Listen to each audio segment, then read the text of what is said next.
Hello, আসসালামু আলাইকুম viewers. সবাই কেমন আছেন?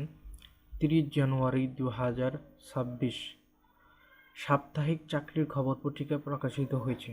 এই সাপ্তাহিক চাকরির পত্রিকায় বিভিন্ন নিয়োগ বিজ্ঞপ্তি প্রকাশিত হয়েছে, যেমন নিউক্লিয়ার পাওয়ার পয়েন্ট কোম্পানি, পদ সংখ্যা 1300 জন। সেনাবাহিনীতে নিয়োগ বিজ্ঞপ্তি প্রকাশিত হয়েছে। বাংলাদেশ ব্যাংকে চাকরির পদ সংখ্যা 47 জন।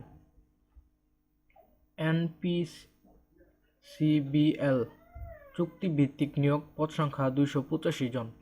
বস্ত্র অধিদপ্তরে নিয়োগ, পদ সংখ্যা 1200 জন।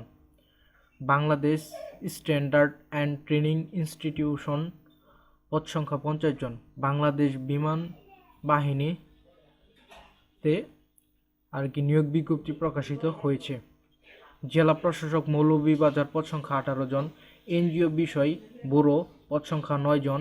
ন্যাশনাল ইনস্টিটিউশন অফ বায়োটেকনোলজি, পদ সংখ্যা 6 জন। বাংলাদেশ জ্বালানি ও বিদ্যুৎ গবেষণা কাউন্সিল, পদ সংখ্যা 10 জন।